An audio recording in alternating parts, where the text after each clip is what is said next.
This looks like a normal city. When you look closer, you'll be amazed. Wow! Alec Gerard, an 80-year-old retired farmer from Norfolk, England, has spent the last 30 years working on a model of Herod's biblical temple, and his work is absolutely breathtaking. Mr. Gerard has always loved building models. As he got older, he began thinking about a big project to create. Having always been interested in architecture and religion, the retired farmer thought to combine his two passions and create a one-of-a-kind model of Herod's temple. He had seen one or two other models of the structure during biblical exhibitions, but he didn't think they were very accurate, and he knew he could do better. So he did.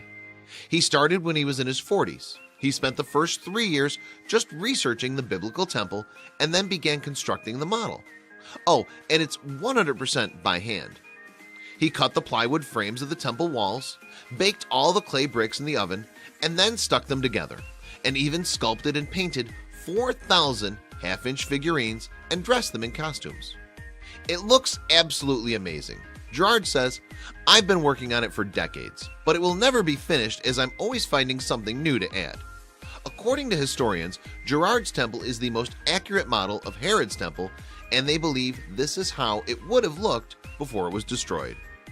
Be sure to share this incredible story with your friends below.